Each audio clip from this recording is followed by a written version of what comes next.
So I'd like to thank you for coming back to see the rest of the story of my time on the C&O Tow Path. And so as we had just finished in the previous episode, that, it's the end of day one, we had set up camp and had gone to bed after a pretty good day of riding, 50 miles. So start of day two, it was time to break down camp and cook breakfast. Breakfast for me was a mix of oatmeal and almonds and raisins. I figured that was just going to give me a good, long-lasting, semi-high calorie breakfast. And it cooked up very quickly in my my camp stove, so it was very nice. And the night being semi-cool, well, it was nice to have something hot in the morning to eat before moving on. So repacked our bags, repacked everything, shoved everything back into the bikes, and got started, ready for the day. Now we were riding along. I don't quite remember exactly how far into the ride this was. We came across an abandoned cement factory that was used kind of when that area was being developed, and that was just really interesting to see. So basically, we were riding along the trail, and just kind of, you could see it off in the distance. Old stone kilns carved into the mountainside, and just a huge brick chimney in the area, and what was left of the factory. We spent a few minutes there, kind of looking around, exploring a little bit. And it was just really interesting to see, how over time things develop. And because the rail had moved through the area, that cement factory was no longer near where the rail went. And because the canal traffic was starting to dry up, they just took all the machinery out and just abandoned it, and moved it all into a new cement factory closer where the rail service was, where they could obviously make more money. So a little bit of history of the trail, which was kind of interesting to see how for the canal to die as the rail kind of moved into the area. Really interesting. After leaving the cement factory, we ended up coming across our first aqueduct. Now, I was unfamiliar with these before. I mean, I knew what an aqueduct was, just a way to transport water over long distances, but the scale that this aqueduct was in, the fact that they used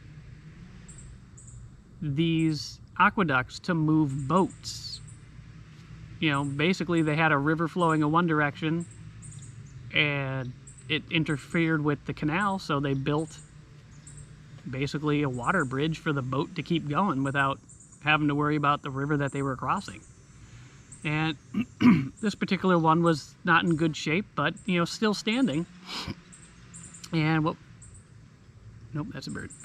So what was really interesting is just how massive they were. Roughly 15-20 feet across, and this particular one might have been 50 to 100 feet long, and still in good enough shape to where it acted as a bridge that you could ride over it, and you could see the walls that were there to keep the water in the channel or the canal. And that was just shocking. I didn't know at the time that stuff like that was done. Now I know better. We looked at that for a long time, going down below it, looking at the river that ran underneath. And then eventually we end up moving on, going, faster and faster, one lock past another lock. So after coming across the aqueduct, we went a little bit further and eventually took a break. And during our break, we ran into some people that were telling us that there were caves in the area.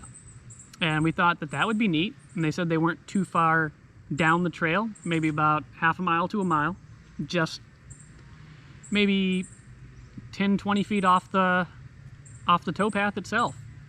So we were riding along, and we ended up happening to see one from our bikes, so we decided to stop and pop in to explore a cave, which was really interesting. Unfortunately, you know, we weren't feeling too adventurous, so we didn't go that far into the cave, but we did go a couple feet into it with our lights, and that'd be another thing that I'd like to go back and see how far into the caves, how far the caves actually went. So eventually it was time to move on and get back on the bikes and finish the day. We rode another 50 miles that day, you know, seeing all sorts of sights, came across several waterfalls and locks, you know, as the river elevation changed, obviously, you know, the more locks.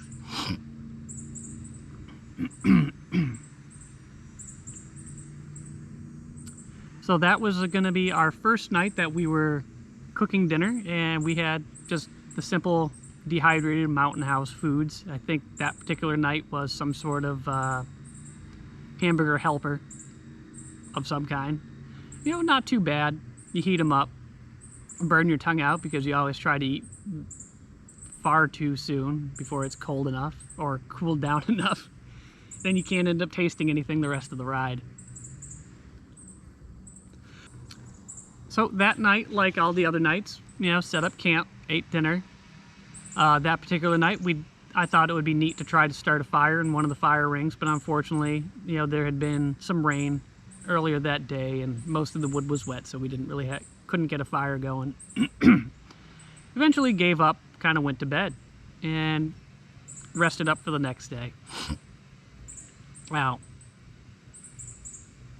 Unfortunate for me, having only had that blanket, the ground was pretty hard and the nights were cold, that the blanket really wasn't helping all that much. And, you know, I wasn't sleeping all too well.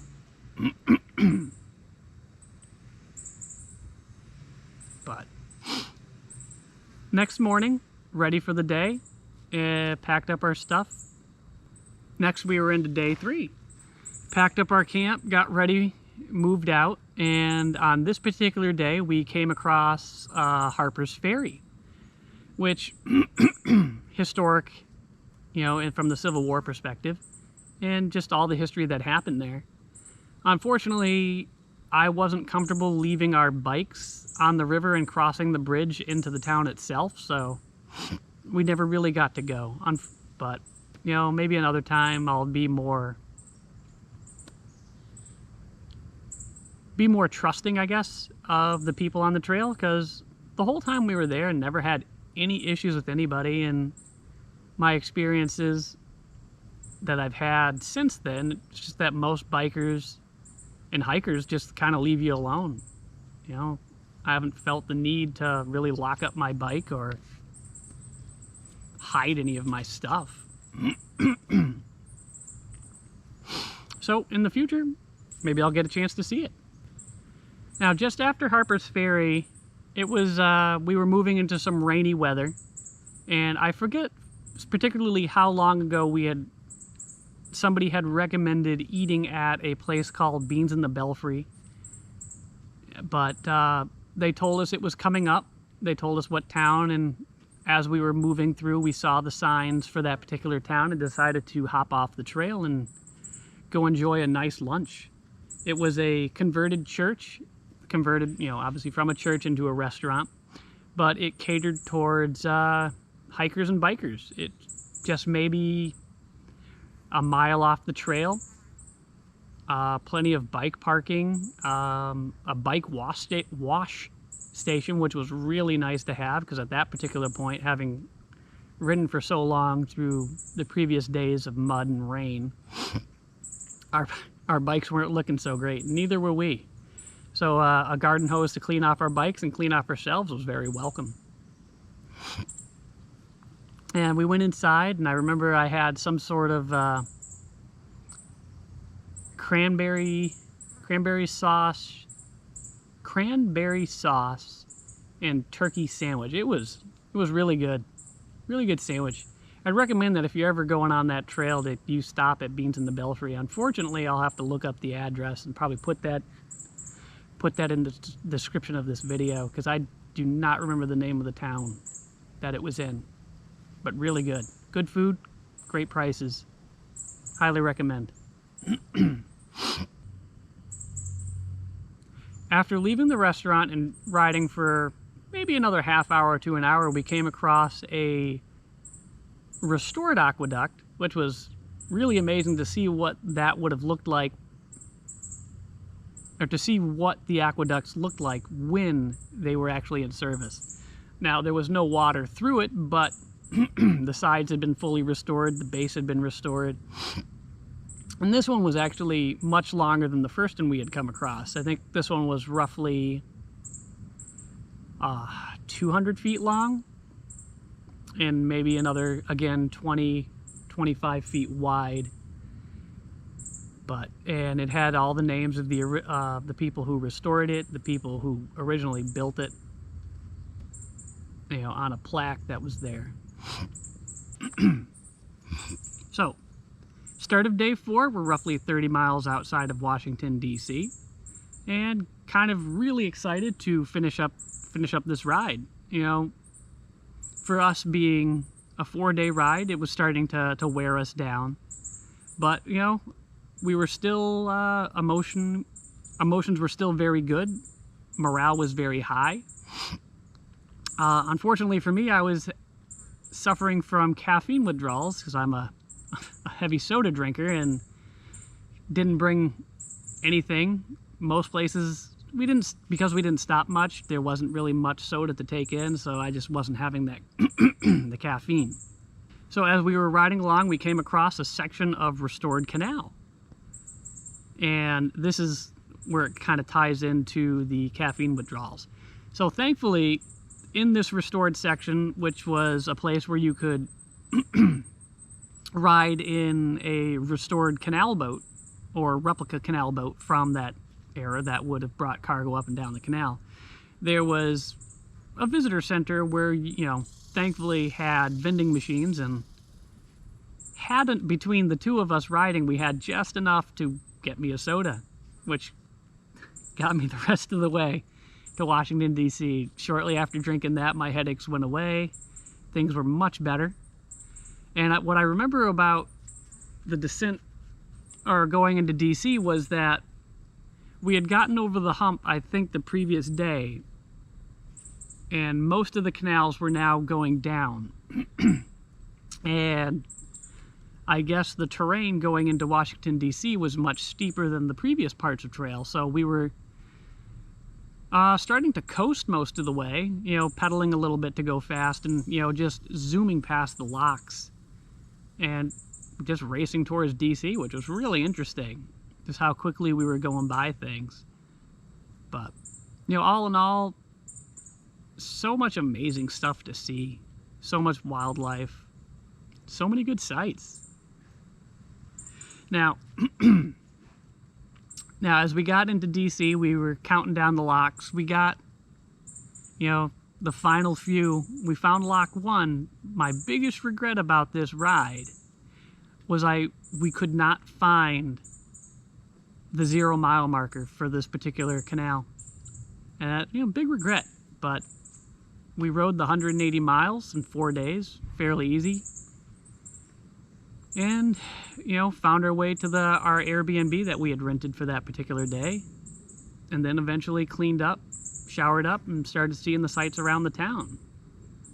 Which there are so many amazing museums in Washington, D.C. that if I had more time, would love to go back and see, rather than just spend a night there, which is what I did to hop on my train to get home.